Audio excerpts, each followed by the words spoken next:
कटक महानगर निगम शौचालय मरामती करी जो व्यापक दुर्नीति करी सूचना अधिकार आईन तथ्य मिली। ये तथ्य संपूर्ण मिलना केवल 10टी टॉयलेट मिली।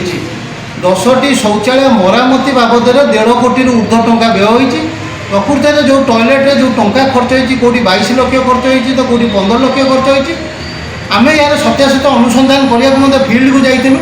प्रकृत में ताहा केवल रंग मराई कौटी गेट लगी तो कौटी गेट लगी एवं कौटी पानी टैप ना कौटी मोटर पोड़ी जाइए। प्रकृत में जदि एतिकी टंका सीएमसी खर्च कले ताल यार तदारख दायित्व और रक्षणाबेक्षण दायित्व सीएमसी कहीं कले ना।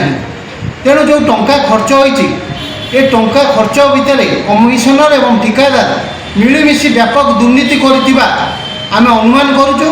तेणु ये जो दुर्नीति होती यार आम विजिलेंस तदंत दाबी करूँ। आउ जो टॉयलेट बर्तमान कटक सहर अच्छी 50टा 60टार ऊर्ध्व टॉयलेट कटक महानगर निगम कमिशनर मेयर या सठिक भाव तदारख करी ये जनसाधारण कार्य लगाई आम अनुरोध करूँ। परितापर मिश्र जे सीएमसी रे आमे मो आरटीआई एक्ट रे आमे मागिथिलु जे जो शौचालय होइछि तार शौचालय जो 1.5 कोटी 10टी टॉयलेट रक्षणाबेक्षण 1.5 कोटी ऊर्ध्व खर्च होइछि। ताहा विश्वासयोग्य गोटे साधारण लोक हेले भी से कथा विश्वास करिवो नाही जे मेंटेनेंस रे 1.5 कोटी ऊर्ध्व खर्च होइछि। जहाँकि एठी सीएमसी रे कमिशनर ठिकादार एवं अन्यान्य अधिकारी द्वारा ये गोटे व्यापक हरिलुट होइछि।